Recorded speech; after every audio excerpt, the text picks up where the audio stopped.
My parents always chose my stepbrother over me. One day, karma finally caught up to them. Growing up, I always knew I wasn't the favorite. My dad and my stepmom bent over backwards for my stepbrother while I got the scraps. He got the new clothes, the bigger room, the fancy birthday parties. Me, I was just there. I didn't do anything wrong, and I was certainly the better behaved kid out of us two, but my stepmom had it out for me since I was young because I wasn't her kid, and my dad was controlled by her every word. It became so normal that I stopped expecting anything. I didn't even get that sad anymore, but what really stung was how blatant they were about it. If he wanted something, it was yes, immediately. If I asked for the same thing, it was no, too dangerous, or not for you. But recently, it actually went in my favor. We went to an amusement park and we only bought one fast track pass to skip the 2-hour lines, which I would be cool with. I never expected to have them pay for both.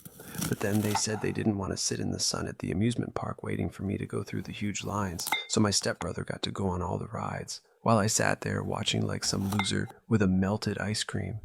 My stepbrother decided he wanted to go on the biggest roller coaster, something called the Thrasher. My parents said yes instantly, of course, cheering him on like he was some marauder. I asked if I could ride too, and they flat out said no. We're leaving after your brother goes anyway. It'll take too long for you to get through the line. My brother looked at me and held an L sign at his forehead while sticking out his tongue. I went to go sit on a bench and wait for him to get done, silently clenching my fists in anger and jealousy. His fast track meant he got on the ride within 2 minutes of leaving us, and I saw him get on screaming and giggling at my parents. But what we didn't know about this ride is that it shot at full speed from the start position, 0 to 60 in a second. The ride instructors were telling patrol people to keep their heads back, but my brother was too distracted and didn't listen.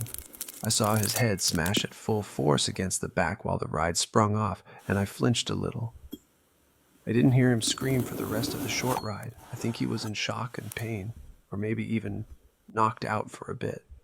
But when it came back around, he was sobbing with tears down his face and begging to be let out. My parents were shocked and saw blood at the back of his head before rushing us out of the park.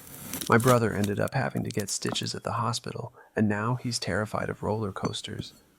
After seeing all that, I couldn't help but feel a sense of justice, and I was thankful my parents didn't buy me a fast track pass that day. I guess it pays to be left out sometimes.